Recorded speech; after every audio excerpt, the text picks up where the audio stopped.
My wife never let me visit her family's farm, said it wasn't safe for someone with my bad leg. After she died, I went there anyway, and lost my breath at what I found hidden in plain sight. From a grieving widower locked out of his own property, to a soldier who discovered his family had been waging war against him for 12 years. This story has more twists than a Delta Force extraction gone wrong.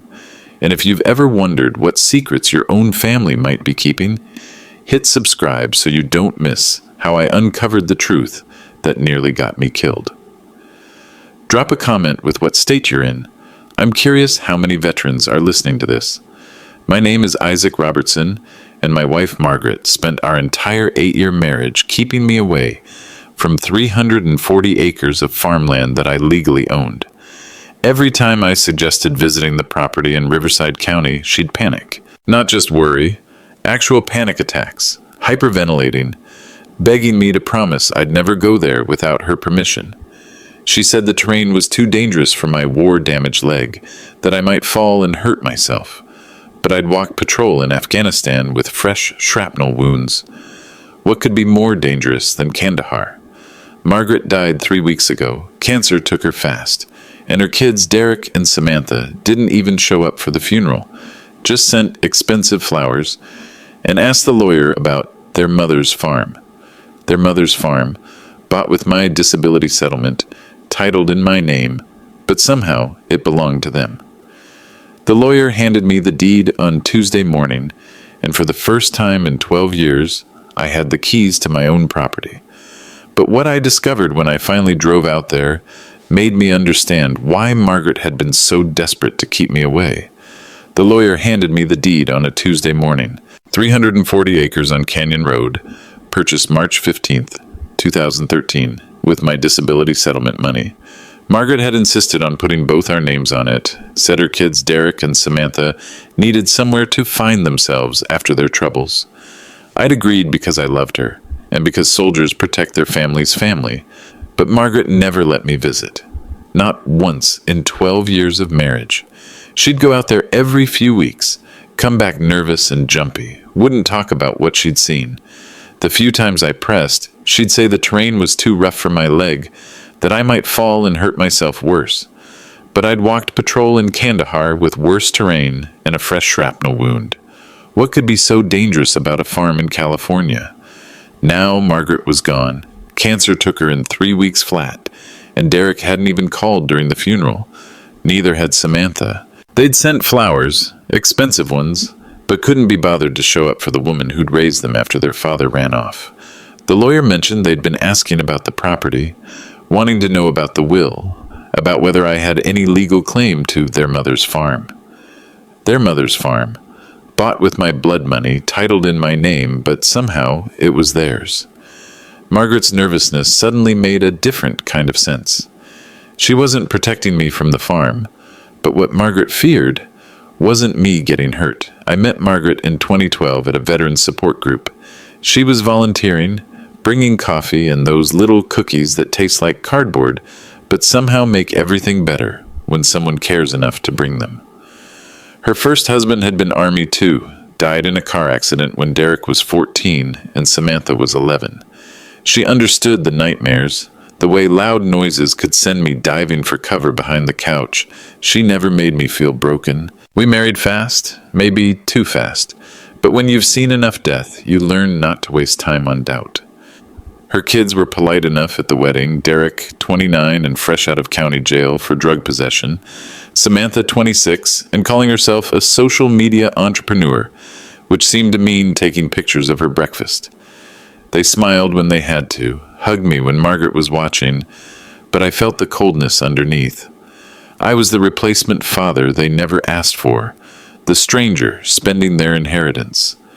Margaret had inherited some money when her mother died, about $600,000, and she wanted to buy land. Said it would be good for the kids to have roots, somewhere they could build something real instead of just drifting. I added my disability settlement to make the purchase possible, $280,000 from the Army's way of saying sorry about the IED that shattered my left leg and ended my career. We bought the farm together, 340 acres of rolling hills an hour outside Los Angeles. Perfect place for a fresh start. But something changed after we bought it. Margaret started making excuses why I couldn't visit. First, it was the road being washed out, then construction on the main house, then Derek having personal issues that required privacy. Every few weeks, she'd drive out there alone, stay overnight, come back quiet and distracted. When I asked what the kids were doing with all that land, she'd give vague answers about finding their direction and learning responsibility. The phone calls started about 6 months after we bought the place. Derek would call late at night, his voice tight and angry, demanding to speak to his mother privately. She'd take the phone into the bedroom, close the door, talk in whispers for 20 or 30 minutes. Sometimes she'd come out crying, but when I asked what was wrong, she'd just say Derek was going through a hard time, that he needed space to figure things out. Samantha's calls were different, usually during the day, but they had the same effect. Margaret would get nervous and distracted for hours afterward. The anxiety attacks started in 2019. Margaret would wake up in the middle of the night, sweating and gasping, talking about something being wrong at the farm. When I suggested we drive out there together, check on things, she'd panic. Actually panic, hyperventilating and begging me to promise I'd never go out there without her permission. She made me swear on my military oath that I'd respect her wishes about the farm, that I'd trust her judgment about what was safe for me. I kept that promise right up until the day she died. The cancer moved fast, gave us no time to say the things we should have said. In those final weeks, she kept trying to tell me something about the farm, about Derek and Samantha. But the morphine made her words slur together.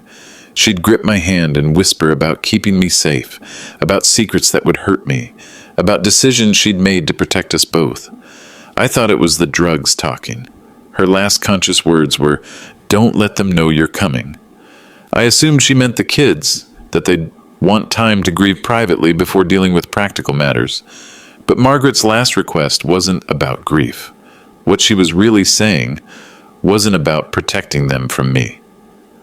I drove out to the farm 3 days after the funeral. The GPS led me down Canyon Road, past mailboxes spaced miles apart, until I reached 1247. The gate was new, heavy steel with an electronic lock, and cameras mounted on both sides. Security cameras on a farm in the middle of nowhere. 2 expensive trucks sat in the driveway, a black Ford F-350 that probably cost $60,000, and a white Range Rover with custom rims. Derek's transportation had definitely improved since his county jail days. I parked outside the gate and called Derek's number. He answered on the first ring like he'd been expecting me. "Isaac, what are you doing here?" "Visiting the farm. Thought it was time I finally saw what my money bought." Long silence. Then, "This isn't a good time, man. We're dealing with Mom's stuff, trying to process everything. Maybe give us a few weeks?" "Derek, I own half this property. I don't need permission to visit my own land." Another pause, longer this time. I could hear voices in the background, Samantha saying something urgent I couldn't make out.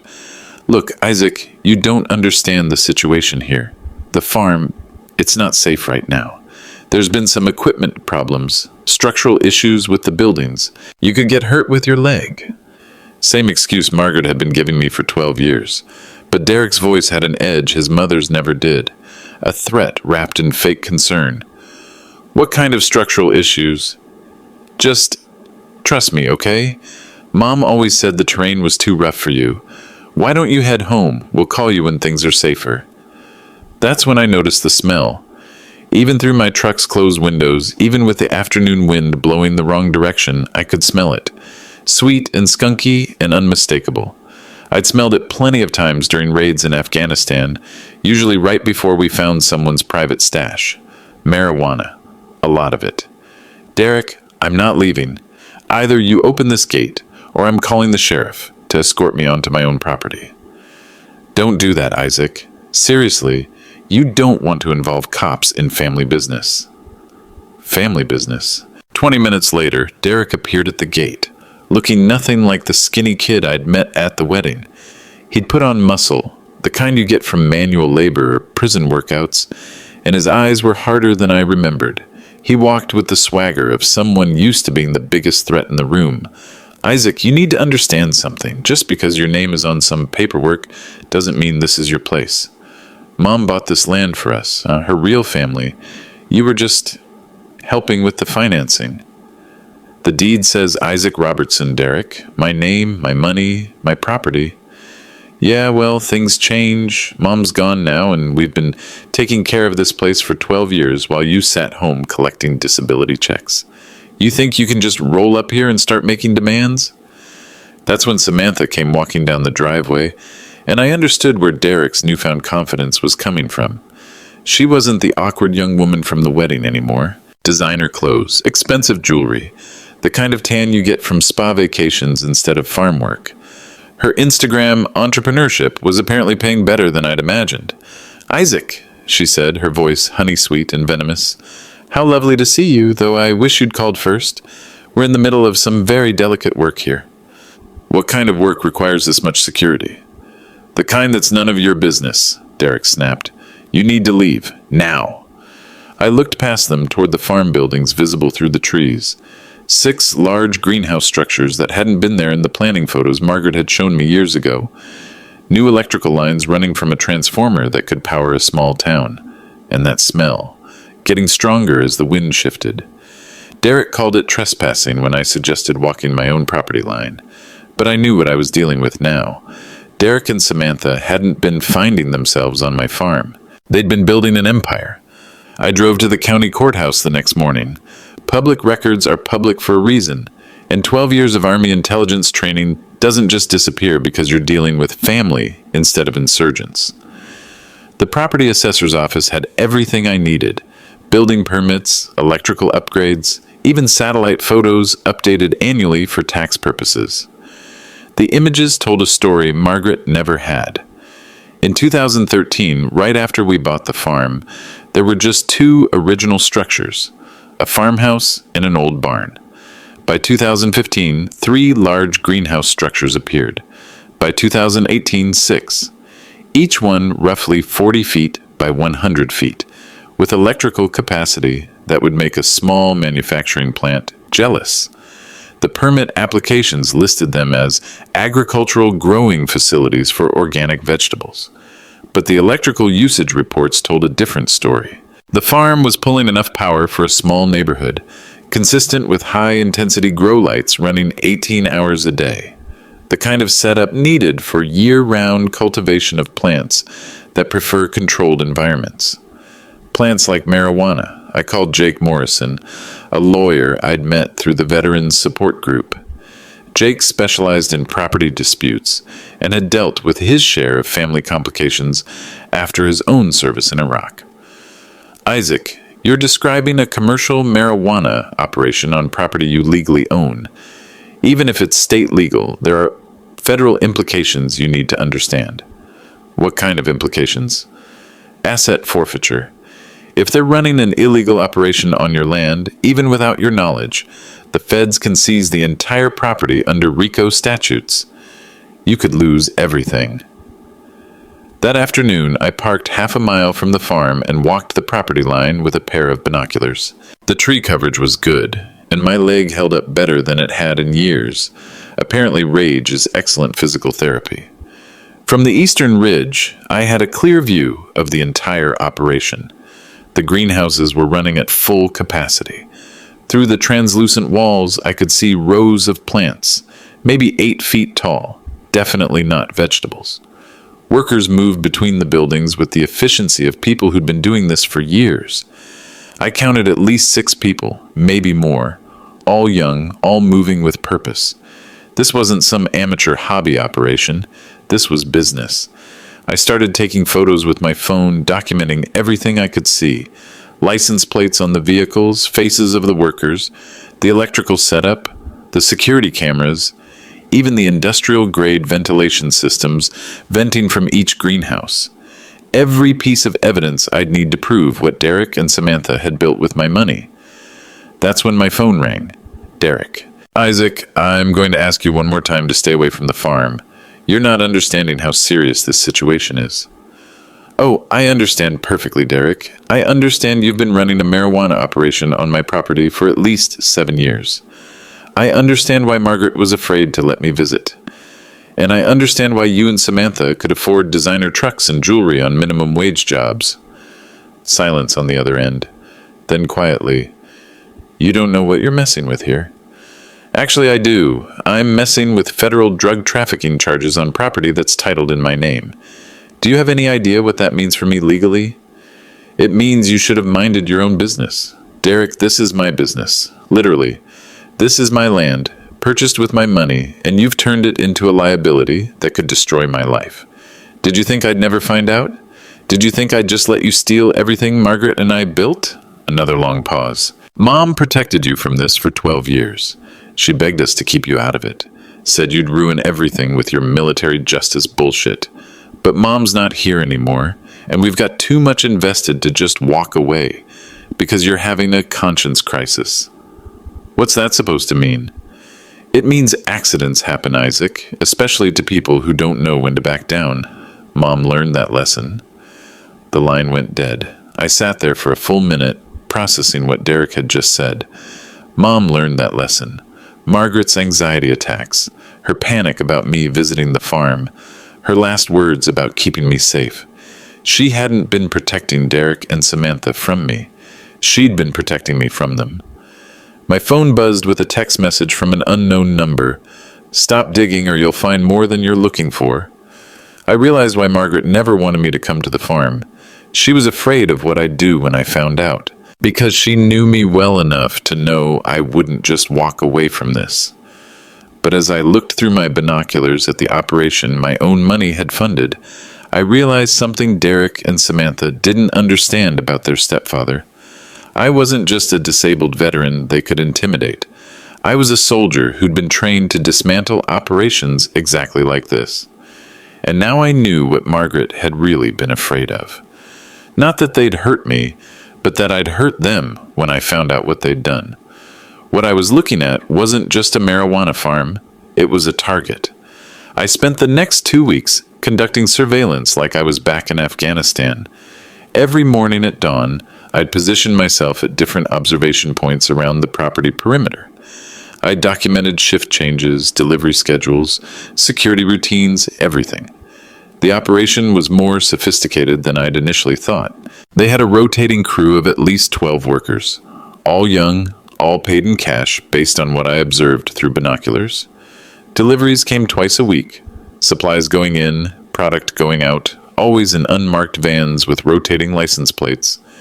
The security system included motion detectors along the main driveway, but they'd never bothered to secure the eastern ridge where I'd been watching from.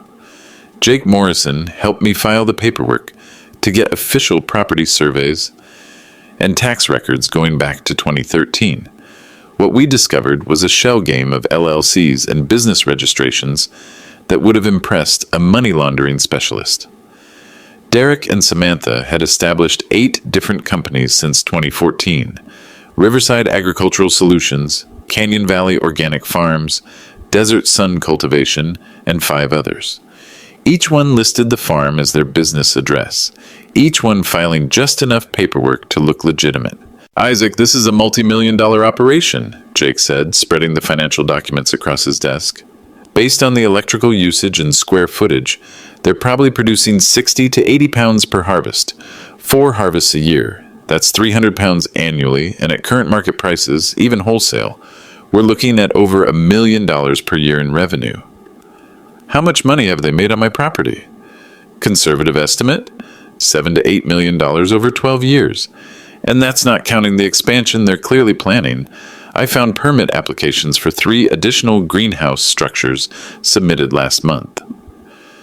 I drove out to the farm that afternoon, parked at the gate, and called Derek again. We need to talk, face to face.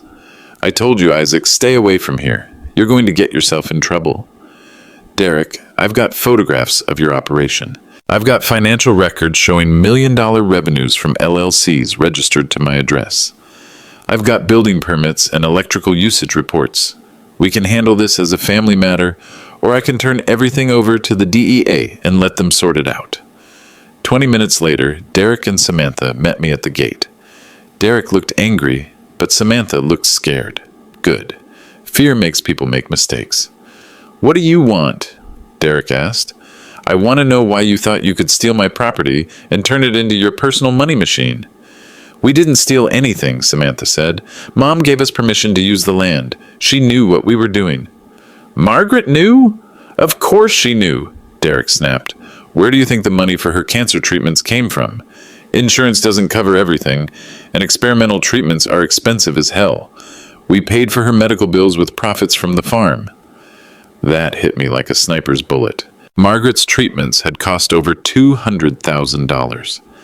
I'd assumed her savings and life insurance were covering it.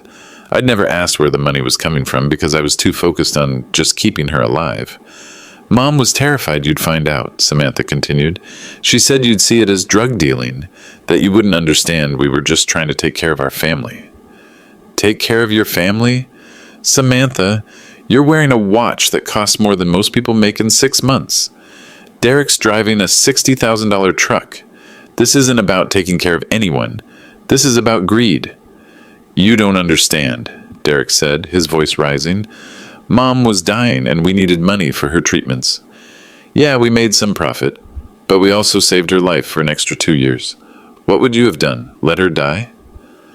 I would have found a legal way to pay for her treatments. I would have sold my house, taken out loans, done whatever it took without turning my property into a federal crime scene. Your property, Derek laughed. Man, you really don't get it, do you? Mom bought this place for us. You just helped with the down payment. She always planned for it to be ours after she was gone. Where's the will that says that? Derek and Samantha exchanged a look. Mom's will is complicated. There are some issues with the probate process. What kind of issues? Legal issues, Samantha said quickly. Nothing you need to worry about. The point is, we've been running this operation for 12 years. We've built something here. We're not just going to shut it down because you're having moral objections. Yes, you are, because if you don't, I'm calling the FBI tomorrow morning and turning over every piece of evidence I've collected. And trust me, I've collected plenty. Derek stepped closer, close enough that I could smell the marijuana on his clothes, see the calculation in his eyes. Isaac, you need to be very careful here. There's a lot of money involved, and people have invested a lot in keeping this operation running. If you disrupt that, well, people protect their investments. Is that a threat? It's friendly advice, from one family member to another. I looked at these two people who'd been calling me family for 12 years while they systematically stole everything Margaret and I had built. Derek with his prison muscles and criminal confidence, Samantha with her designer lifestyle built on drug money. They weren't family. They were thieves with better marketing. Here's my counteroffer, I said. You have 48 hours to begin shutting down this operation. 48 hours to start moving your plants and equipment off my property. If you don't, I'm not calling the FBI. I'm walking onto my own land and documenting everything myself, and then I'm calling the FBI. You can't just walk onto an active grow operation, Samantha protested. There are safety issues, legal complications. Actually, I can. It's called property ownership. I pulled out my phone and dialed 911, but didn't hit send yet. Or I can call the sheriff's department right now and have them escort me onto my own property to inspect it for illegal activity. Derek grabbed my wrist. Don't do that. Seriously, you're going to regret it if you do that. I looked down at his hand on my wrist, then back up at his face. Derek, you've got 3 seconds to let go of me before this goes from a family discussion to assault charges. He let go, but the message was clear. They weren't planning to shut down voluntarily, which meant I needed to accelerate my timeline. That night, I called Agent Patricia Coleman at the FBI's Financial Crimes Division. Agent Coleman, my name is Isaac Robertson, and I need to report a large-scale marijuana operation being conducted on property I legally own without my knowledge or consent. Mr. Robertson, how large an operation are we talking about? Conservative estimate? $8 million in revenue over 12 years, sophisticated infrastructure, organized distribution network. And I believe the operators may be planning to eliminate me to protect their investment. Sir, I'm going to need you to come in tomorrow morning And Mr. Robertson, don't go back to that property alone. But Derek had already made one crucial mistake. He'd threatened me on a phone call I'd been recording since day one of my investigation. In the Army, we called it actionable intelligence. In civilian life, it was called evidence of conspiracy. Either way, Derek and Samantha had just handed me the ammunition I needed to take back my farm. I met Agent Coleman at the FBI field office in Los Angeles the next morning. She was younger than I'd expected, maybe 35, with the kind of focused attention that comes from investigating financial crimes for a living. She reviewed my photographs, financial documents, and recordings with the efficiency of someone who'd seen this pattern before. Mr. Robertson, you've documented a sophisticated marijuana cultivation and distribution operation. Even with state legalization, operations of this scale require federal oversight and taxation. Based on what you've shown me, they're evading both. What are my legal options? Honestly, your biggest risk right now is federal asset forfeiture. Even though you weren't aware of the operation, the property could be seized as proceeds of criminal activity. However, your cooperation and evidence collection puts you in a much better position. She handed me a thick folder. These are your options. You can file a civil suit to reclaim your property, but that takes months, and there's no guarantee the operation won't continue during litigation. Or you can help us build a federal case. Organized drug trafficking, money laundering, tax evasion. With the evidence you've collected and your cooperation, we can shut them down permanently and protect your property rights. What would that involve? Controlled surveillance, possible wire recordings, coordinated raid to seize assets and arrest the operators. It's more dangerous, but it's also permanent. I thought about Margaret's anxiety attacks, her desperate attempts to keep me away from the farm, her last words about keeping me safe. She'd been caught between protecting me and protecting her kids, and it had destroyed her peace of mind for years. Agent Coleman, these people have been stealing from me for 12 years while I thought I was supporting family. They threatened me when I discovered their operation, and they turned my wife into an anxious wreck because she was terrified of what would happen if I found out. So you want to proceed with federal prosecution? I want to proceed with justice. That afternoon, I drove back to the farm with a purpose that felt familiar. In Afghanistan, the moment you decided to engage a target, everything became clearer. No more reconnaissance, no more planning, just execution. I called Derek from the gate. Isaac, I thought we agreed you'd stay away while we figured things out. Derek, I've been thinking about our conversation yesterday, about Margaret's medical bills, about family loyalty, about doing whatever it takes to take care of people you love. Yeah? And I realize I may have been too hasty. Maybe we can work something out. Silence on the other end. I could almost hear him calculating, trying to figure out what angle I was working. What kind of something? I'd like to see the operation. Understand what Margaret was protecting, what you and Samantha have built. Maybe there's a way for everyone to benefit. Isaac, I don't think that's a good idea. Like I said, there are safety issues. Derek, I'm not going anywhere until I see my property. I'm sitting at the gate right now, and I'm not leaving until I understand what my money has been funding for 12 years. Another pause. Then, hold on. 5 minutes later, Derek appeared at the gate with 2 other men I didn't recognize. Bigger men with the kind of casual threat posture that suggested they weren't just farmhands. Isaac, these are my business partners. They have some concerns about operational security. I'm not interested in your business partners, Derek. I'm interested in seeing my farm. The thing is, Isaac, once you see certain things, you become part of them. You understand? There's no going back to pretending you don't know what's happening here. I stopped pretending the moment I smelled marijuana through my truck windows. Derek opened the gate. All right, but understand, you're crossing a line here. Once you're inside, you're either with us or you're a problem, and we solve our problems permanently. I followed Derek's truck up the long driveway, noting every detail for the report I'd filed with Agent Coleman. The operation was even more impressive up close. 6 greenhouse structures, each one climate-controlled and running at full capacity. Industrial electrical systems, sophisticated irrigation, security cameras covering every angle. This wasn't just marijuana cultivation, this was agricultural engineering. Inside the first greenhouse, Derek walked me through rows of plants that were clearly worth millions of dollars. Each plant yields about 2 pounds every 4 months, he explained, his pride overcoming his caution. We run 4 cycles per year, coordinated harvesting, everything organic and high grade. Our wholesale price is $4,000 per pound. Retail customers pay double. How many customers? Let's just say we supply most of the dispensaries between Los Angeles and San Diego, plus some private clients who prefer discretion. Samantha joined us at the second greenhouse, her nervousness from yesterday replaced by something that looked like excitement. Isaac, you should see our processing facility. We've got industrial drying rooms, packaging equipment, even a lab for quality testing. This is impressive, I said, and meant it. How long have you been running at this capacity? Full capacity for about 8 years, Derek said. We started small, just a couple plants in the old barn, but as we learned the business, we expanded.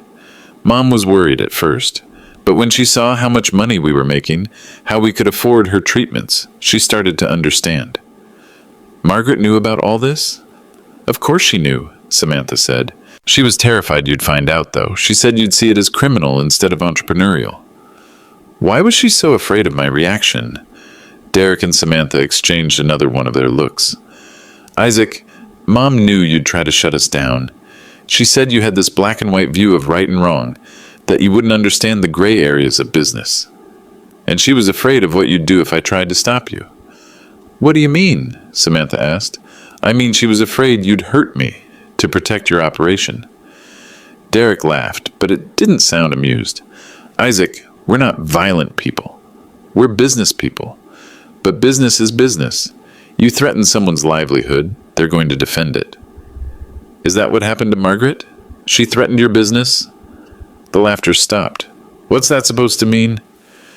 Margaret died of cancer, Derek. Fast-moving, aggressive cancer that appeared right around the time you expanded to full capacity. Were you using pesticides? Industrial chemicals?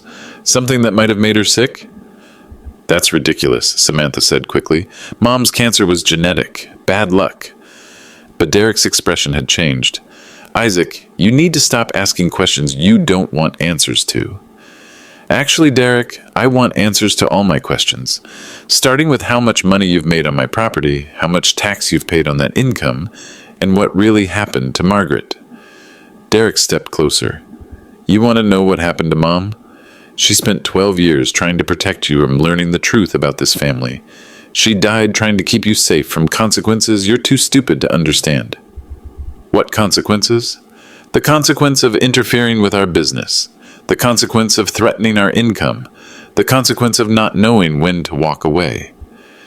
That's when I realized Derek wasn't just talking about Margaret's fear anymore. He was talking about his own plans. Are you threatening me, Derek? I'm educating you about reality. This operation generates $15 million a year. We employ people, we pay expenses, we have investors who expect returns. You think we're just going to shut it down because you're having moral complications? I think you're going to shut it down because it's illegal and it's happening on my property. Derek smiled, but there was nothing friendly about it. Isaac, you've seen too much now. You know too much about our business, our customers, our processes. You're either going to become a partner in this operation or what? Or accidents happen, even to careful people, even to veterans with good instincts. Samantha looked nervous again. Derek, don't what, Sam? He's already made his choice. He could have walked away, could have pretended he never saw any of this, but he had to push. He had to investigate, just like Mom was always afraid he would. I looked around the greenhouse, at the millions of dollars worth of marijuana, growing with my property taxes, maintained with my utilities, protected by my land ownership. These people had stolen 12 years of my life and made Margaret complicit in her own anxiety and fear. You know what your mistake was, Derek? What's that? You assumed I'd be afraid of you.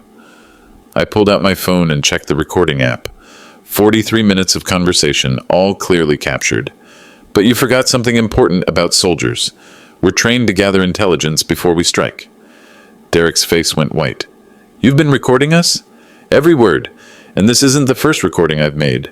Agent Patricia Coleman at the FBI Financial Crimes Division has been very interested in everything you've told me." That's when Derek lunged for my phone, and that's when Samantha started screaming. But it was too late.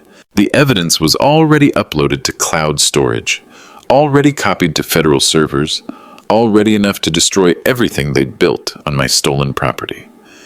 Derek had made one final mistake. He'd assumed family meant I wouldn't fight back. But Derek and Samantha weren't family. They were criminals who'd been stealing my life one day at a time for 12 years, and now their time was up. Derek didn't get my phone. 12 years of physical therapy and adaptive training meant my reflexes weren't what they used to be, but my tactical awareness was still sharp. I saw his move coming and stepped back, putting a row of marijuana plants between us. "Derek, assaulting a federal witness is a felony. You really want to add that to your drug trafficking charges?" "You son of a bitch," he snarled, pulling out his own phone. "You have no idea what you've just done." And he started making calls, rapid-fire conversations in code language that would have been obvious to anyone with intelligence training. "We've got a problem." "Yeah, he knows everything, but..." "No, we can't wait. Tonight." Samantha was crying now, the reality of federal prosecution finally sinking in. "Derek, maybe we should just shut down, take what we can and disappear. This is getting too dangerous." "We're not shutting down anything, Sam. We've got 12 years and $15 million invested in this operation. We've got people depending on us, investors who don't accept excuses. We solve the problem, not run from it." "What are you talking about?" Derek looked directly at me. "Isaac's going to have an accident. Tragic, really. War veteran with a bad leg, wandering around unfamiliar terrain in the dark, takes a fall, hits his head. These things happen to old soldiers." The casual way he discussed murdering me was almost impressive. No emotion, no hesitation, just business planning. But there was something else in his voice, something I recognized from interrogating captured insurgents in Afghanistan. Derek wasn't just protecting his operation anymore. He was protecting himself from something bigger. "Derek, who are your investors?"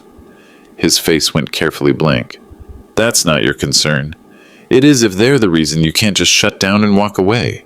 This isn't just about your marijuana farm anymore, is it? You're into something deeper." Samantha looked confused. "Derek, what's he talking about?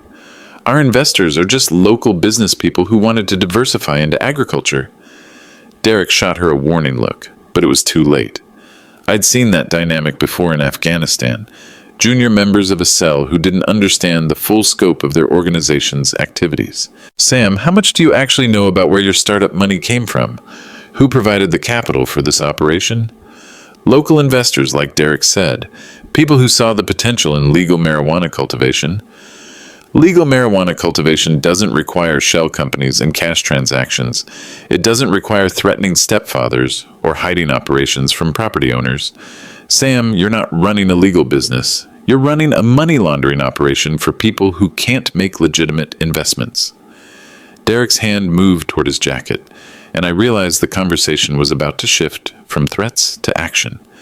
In Afghanistan, that moment of decision was usually when everything went kinetic. The difference was, in Afghanistan, I'd had backup and body armor. Here, I just had 12 years of preparation and a recording device. "Derek, before you do something that gets you life in federal prison, you should know Agent Coleman has been monitoring my location since I arrived here. If I don't check in every 30 minutes, she's sending federal agents to investigate." "You're bluffing." I held up my phone, showing the timer app counting down. 23 minutes until my next scheduled check-in.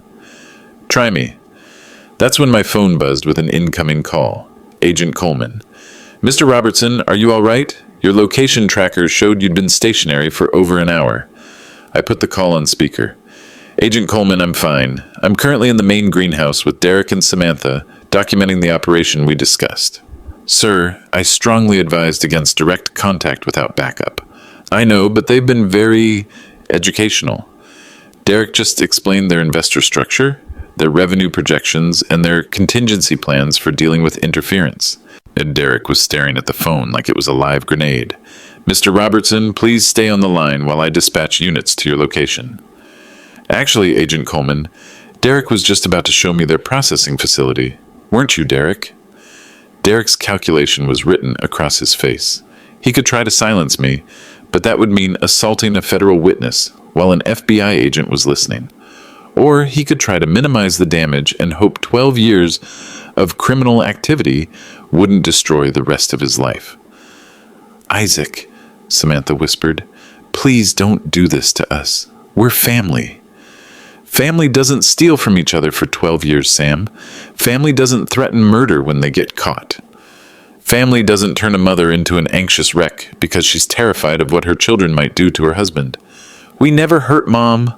You made her choose between protecting me and protecting you. You made her complicit in stealing from the man she loved.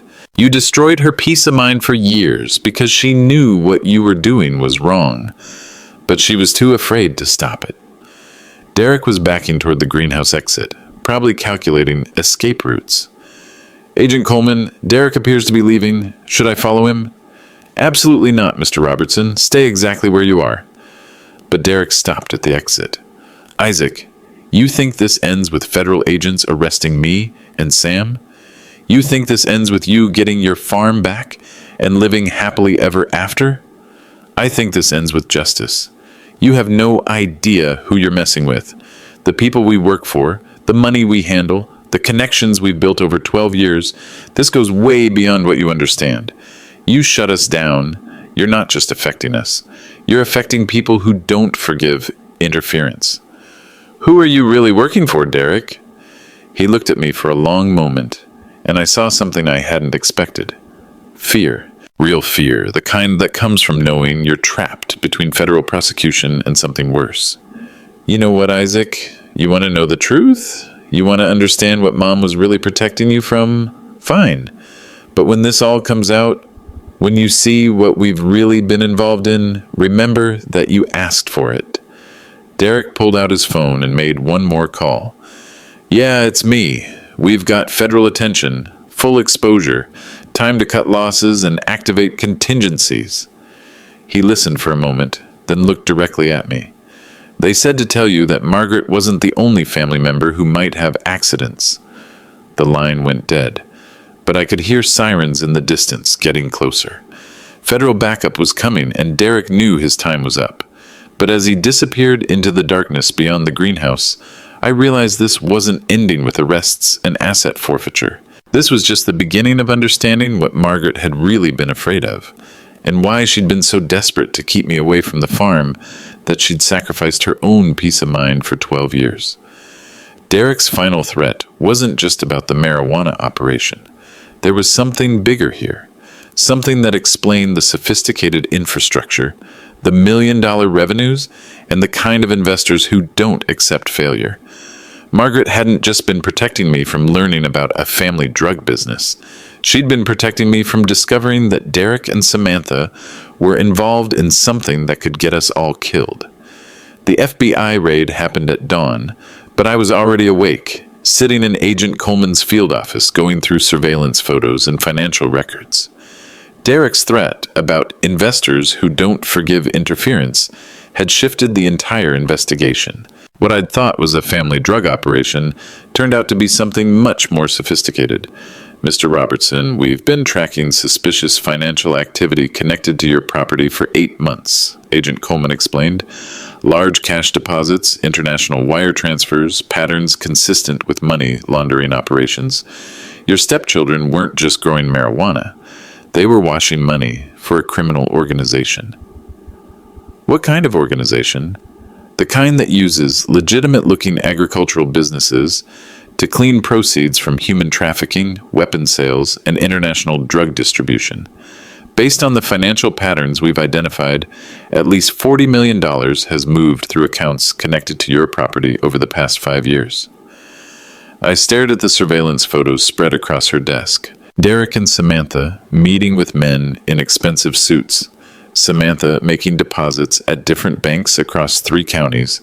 Derek loading unmarked vehicles with packages that definitely weren't vegetables. My property hadn't just been supporting a marijuana farm, it had been the center of a multi-million-dollar criminal enterprise. "Agent Coleman, how long have you been investigating this?"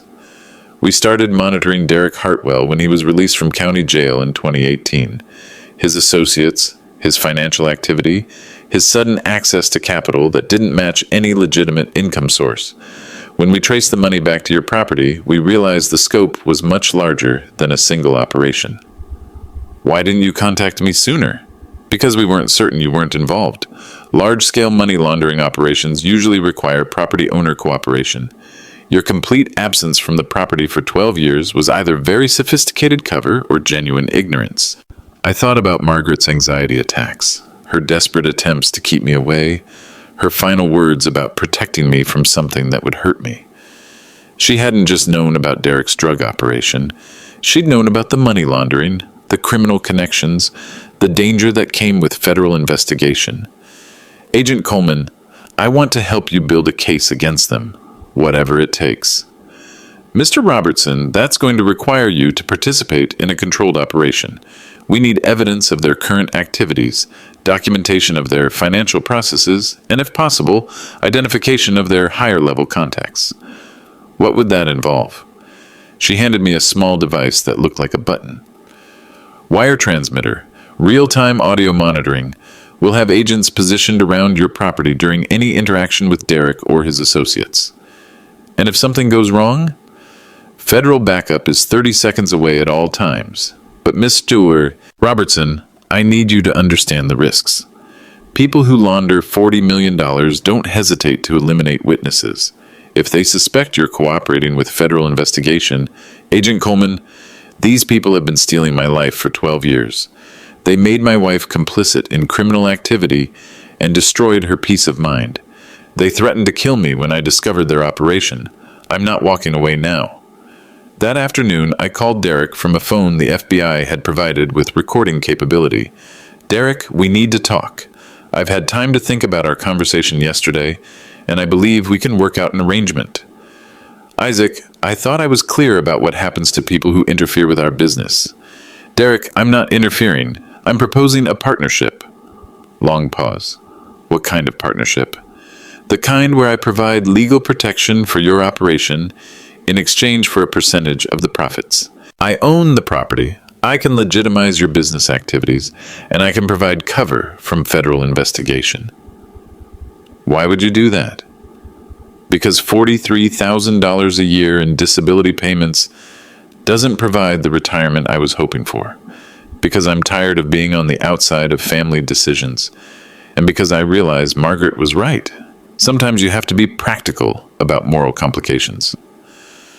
Another pause, longer this time. I could hear voices in the background, people discussing my proposal, calculating the advantages of having a legitimate property owner as a partner. Isaac, if we bring you into the business, you need to understand there are people above us in the chain. People who will want to verify your commitment, your reliability. Are you prepared for that? Derek, I spent 12 years in the Army following orders from people above me in the chain. I understand how organizational hierarchy works. All right, come to the farm tonight, 8 o'clock. Come alone. And Isaac, if this is some kind of setup, if you're wearing a wire or working with federal agents, the people I answer to will make sure you disappear permanently. I looked at Agent Coleman, who was monitoring the call. She gave me a thumbs up. Derek, I'll see you at 8. And Derek, I'm looking forward to meeting your business partners. The line went dead. Agent Coleman handed me the wire transmitter and a backup GPS tracker. Mr. Robertson, in 6 hours, we're going to shut down their entire operation and arrest everyone involved. Are you ready for this? I thought about Margaret's anxiety attacks, Derek's threats, 12 years of stolen property and destroyed trust. Agent Coleman, I've been ready for this since the day I discovered what they did to my wife. Tonight, the war came home. But this time, I wasn't fighting for strangers in a foreign country. I was fighting for justice, for Margaret's memory, and for the right to reclaim my own life. Derek had made one final mistake. He'd assumed I was just a disabled veteran he could intimidate or eliminate.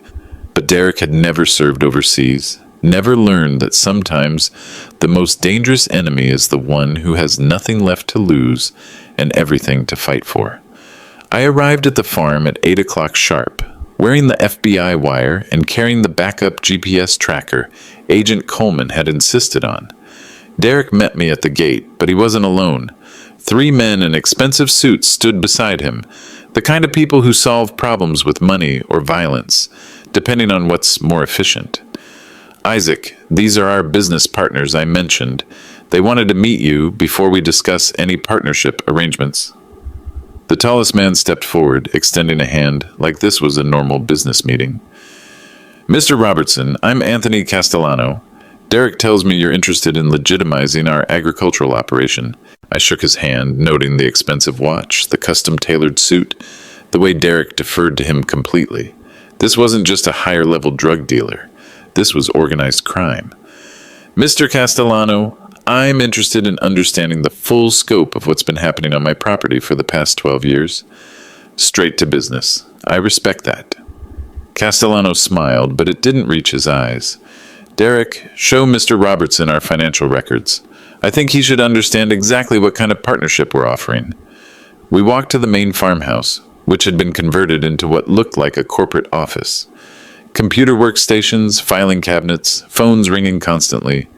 Samantha was at one of the computers, managing what appeared to be a sophisticated accounting system. Isaac, she said, looking nervous, I'm glad you decided to work with us instead of against us. Castellano gestured to a wall chart showing financial projections. Mr. Robertson, your property generates approximately $15 million annually in agricultural revenue, but that's only part of our operation. The real value is in our financial services business. What kind of financial services? We help international businesses invest in American agriculture, currency exchange, investment facilitation, regulatory compliance. Very profitable, very necessary in today's global economy. Derek handed me a thick folder. Isaac, these are our profit and loss statements for the past 3 years. As you can see, we've been quite successful. I reviewed the documents, noting the sophisticated money laundering operation disguised as agricultural investment. Millions of dollars flowing in from offshore accounts, processed through shell companies, then distributed to legitimate-seeming business operations across California. This is impressive, I said, and meant it. How much of this revenue is generated specifically from marijuana cultivation versus financial services? About 60-40 split, Castellano replied. The marijuana provides cash flow and legitimate business cover. The financial services provide the real profits. And my role would be? Property owner, legitimate face of the operation, legal protection against federal investigation. In exchange, you receive 10% of gross revenues, approximately $4 million annually. $4 million. More money than I'd ever seen in my lifetime, offered in exchange for legitimizing a criminal enterprise that had already stolen 12 years of my life. Mr. Castellano, that's a generous offer, but I have some concerns about federal oversight. Agricultural operations of this scale usually attract IRS attention, EPA inspection, sometimes DEA investigation. That's exactly why we need a legitimate property owner with a clean background. Someone with military service, disability benefits, no criminal record. Someone federal agencies would never suspect of involvement in sophisticated financial operations. Derek was watching my face carefully. Isaac, this is a one-time offer. You're either with us completely, or you're a security risk that needs to be eliminated. I understand the stakes, Derek, but before I commit to a long-term partnership, I need to understand the full scope of the operation. Who are your international investors? What other properties are involved? What happens if federal investigation does occur? Castellano exchanged glances with Derek. Mr. Robertson, some information's only shared with full partners. Are you ready to make that commitment? I looked around the room, at the sophisticated money laundering operation built on my stolen property, at Derek and Samantha, who'd spent 12 years living criminal lifestyles while I thought they were finding themselves, at men in expensive suits who'd built a multi-million-dollar empire using my legitimate ownership as cover. Mr. Castellano, I spent 12 years in the Army following orders without question. I understand organizational loyalty and operational security, but I also understand that partnership requires trust, and trust requires full disclosure. What kind of disclosure? I want to know how Margaret died. The room went completely silent. Derek's face went white. Samantha stopped typing, and Castellano's expression shifted from business-friendly to dangerously calculating. What are you implying, Mr. Robertson?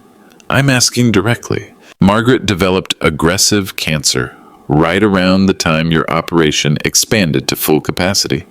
Was her death related to your business activities? Derek started to respond, but Castellano held up a hand. Mr. Robertson, your wife's death was tragic but completely unrelated to our agricultural operation. Cancer is unfortunately common, especially in women of her age. Then why was she so terrified of me discovering your business? Why did she have anxiety attacks every time I suggested visiting the farm? What was she really afraid of? She was afraid you'd interfere with Derek and Samantha's financial security, Castellano said smoothly.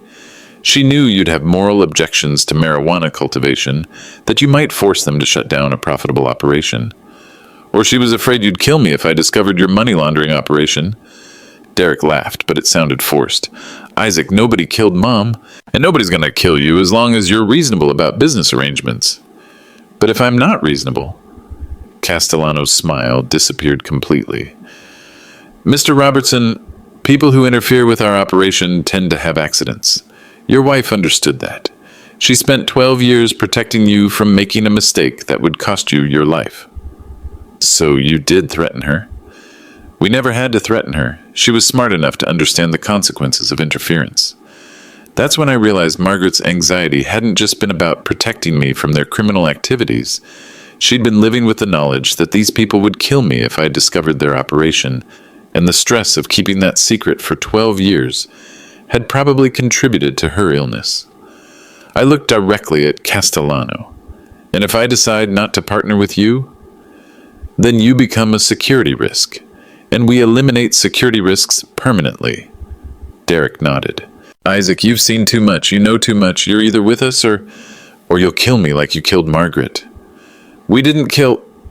Derek started, then stopped. But Castellano just smiled. Mr. Robertson, your wife died of cancer. But accidents do happen to people who don't understand business realities. Are you going to be smart like Margaret? Or do we need to demonstrate our commitment to operational security? I reached into my pocket like I was getting my phone to review their financial documents. Instead, I pressed the emergency signal that would bring FBI agents crashing through every door in 30 seconds. Mr. Castellano, I think you just demonstrated everything I needed to understand about your business model. The FBI raid happened so fast that Derek barely had time to realize what was happening before he was face down on the farmhouse floor with federal agents reading him his rights. Castellano tried to run, made it about 50 yards before tactical agents tackled him in the driveway. Samantha just sat at her computer crying, while Agent Coleman bagged evidence from the sophisticated money laundering operation they'd built on my property. But the biggest revelation came 3 hours later, when federal forensics specialists found Margaret's hidden safe behind a false wall in the farmhouse basement. Agent Coleman called me over as her team opened the reinforced steel box. Inside were documents I'd never seen, recordings I'd never heard, and a sealed envelope addressed to me in Margaret's handwriting. Mr. Robertson, your wife documented everything. Financial records, photographs, recordings of conversations with Derek and his associates. She's been building a federal case for years. I opened the envelope with shaking hands. Margaret's letter was dated 6 months before her death, written in the careful script she used when something was important. Isaac, if you're reading this, then Derek and Samantha finally made the mistake I've been waiting for them to make. They think I'm just a frightened mother protecting her children. They don't realize I've been protecting you by gathering evidence to destroy them. I know you think I kept you away from the farm because I was afraid of what you'd do to them. The truth is more complicated. I was afraid of what they'd do to you if you discovered their operation too soon, before I had enough evidence to ensure they'd go to federal prison instead of just disappearing and setting up somewhere else. Derek threatened you in 2019. Not directly, but he made it clear that family problems could be solved permanently, if necessary. That's when I started documenting everything: their financial operations, their criminal associates, their threats against you. I needed enough evidence to ensure federal prosecution, because local charges wouldn't protect you from the people Derek works for. The cancer moved faster than I expected. I hoped to have more time to build the case, to find a way to hand everything to federal authorities without putting you in danger. But if you're reading this, it means something happened to me before I could finish protecting you. Isaac, I didn't keep you away from the farm because I didn't trust you. I kept you away because I love you, and because the evidence I was gathering would get you killed if Derek discovered it too soon. The safe contains everything you need to reclaim your life and ensure justice for what they've stolen from us. I'm sorry I couldn't tell you the truth while I was alive. I'm sorry you had to discover their theft and betrayal without understanding that I was fighting them every day, in the only way I could without endangering your life. You trained me well, soldier. I learned patience, tactical thinking, and how to gather actionable intelligence. I learned that sometimes protecting someone means keeping them in the dark until you can guarantee their safety. Use the evidence, destroy their operation, reclaim our farm. And Isaac, forgive me for making you think I didn't trust you. You were never the problem. You were always the solution I was working toward. I love you. I've been fighting for you every day since Derek first threatened our family. Now it's your turn to finish the fight. Margaret. I sat in the farmhouse kitchen, surrounded by federal agents processing evidence, reading my wife's letter 3 times before the full impact hit me. Margaret hadn't been protecting Derek and Samantha from me. She'd been protecting me from them while systematically building the case that would destroy them. The anxiety attacks, the secrecy, the desperate insistence that I stay away from the farm, it had all been operational security. Margaret had been conducting her own covert investigation, gathering evidence that would ensure federal prosecution instead of street justice. Agent Coleman handed me a thick folder. Mr. Robertson, your wife collected enough evidence to support RICO charges against 17 people, asset forfeiture on 14 properties, and federal prosecution for money laundering, drug trafficking, and conspiracy to commit murder. Murder? The recordings she made include Derek and Castellano discussing permanent solutions for people who interfered with their operation, including specific discussions about eliminating you if you discovered their activities. I looked through the farmhouse windows at my property. 340 acres of rolling hills that had been stolen from me for 12 years, used to launder $40 million in criminal proceeds, turned into the center of an operation that had threatened my life and destroyed Margaret's peace of mind. But Margaret had been fighting back the entire time. Every nervous conversation, every anxious night, every desperate attempt to keep me away had been part of a systematic campaign to gather enough evidence to ensure that Derek, Samantha, and their criminal associates would face federal justice. My wife hadn't been a victim of their intimidation. She'd been an undercover operative gathering intelligence to protect her family and destroy their criminal empire. And now it was my turn to finish what she'd started. Derek had made one final mistake. He'd assumed Margaret was weak, that her fear made her controllable. But Margaret had been a soldier's wife, and she'd learned that sometimes the most effective warfare happens in silence, without the enemy knowing they're under attack, until it's too late to escape. The farm was mine again. The criminals were under federal arrest, and Margaret's evidence would ensure they spent decades in federal prison, far from any opportunity to threaten other families. Justice was finally served. But more importantly, I finally understood that Margaret had been fighting for our family every single day in the most dangerous way possible. From the inside, gathering the intelligence that would ultimately save my life and reclaim our stolen future. 6 months later, I'm standing in the main room of the Riverside Veterans Support Center, located at 2247 Oak Street, in what used to be Derek and Samantha's money laundering headquarters. Federal asset forfeiture gave me ownership of their entire operation, the equipment, the buildings, even their bank accounts. $40 million in criminal proceeds became funding for something Margaret would have been proud of. Derek got 15 years federal prison. Samantha got 8 years plus full restitution. Castellano and his associates are facing RICO charges that will keep them locked up until they're too old to threaten anyone. The judge ruled that their criminal organization had been systematically stealing from a disabled veteran and his family for over a decade. Federal prosecutors described it as particularly heinous exploitation of military sacrifice. I kept the farm. 340 acres converted into a working ranch where veterans learn agricultural skills, financial planning, and legal advocacy.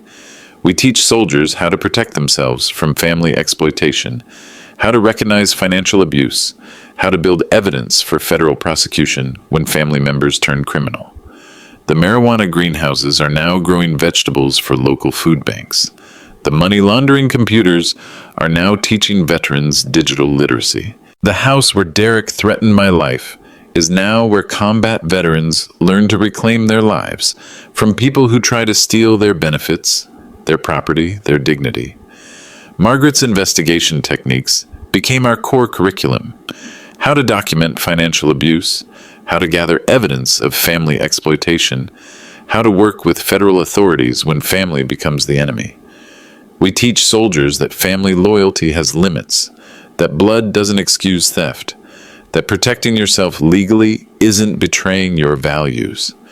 Yesterday, I had coffee with Agent Coleman. She's now teaching our federal law enforcement workshop, helping veterans understand their legal rights and how to access federal protection when local authorities aren't sufficient. She told me Margaret's evidence has led to additional investigations across 3 states, shutting down criminal operations that were exploiting other military families. The farm generates about $200,000 annually now, legitimate agricultural income that funds veteran services instead of criminal enterprises. It's not $15 million, but it builds something instead of stealing something. Margaret would have understood the difference. I sleep well these days. No anxiety about hidden criminal operations, no fear of family betrayal, no wondering what secrets are being kept from me. The nightmares from Afghanistan are still there sometimes, but they're manageable.